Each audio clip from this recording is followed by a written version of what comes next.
In this video, I'm going to show you how to fix FIFA 23 lag or stuttering or FPS issues in Windows 11 and 10. So first thing you want to do is go to settings. Over here, go to graphics.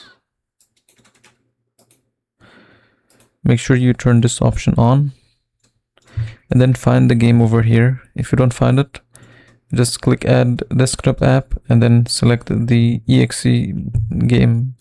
And then it will look something like this. So you'll click here, select high performance, turn this option on, and then you'll go to game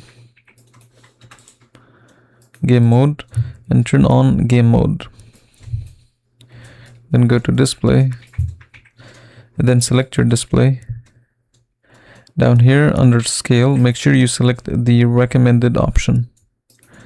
And then under display resolution, select recommended as well. Under advanced option, under advanced display, make sure you select the default selection for the hertz.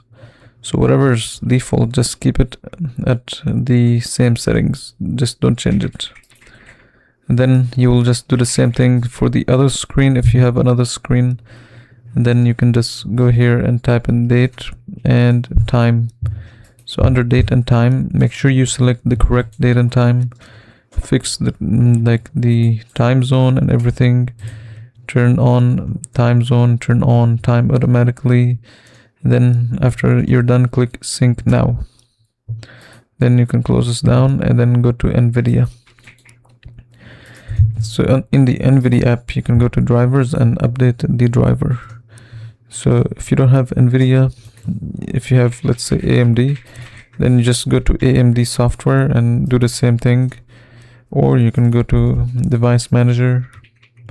Under display adapters, you'll see the drivers that you have. So what you'll do is right click and then update the drivers. Updating these drivers can ensure that you have the latest version, which will allow you to have a smooth game. And this should fix it.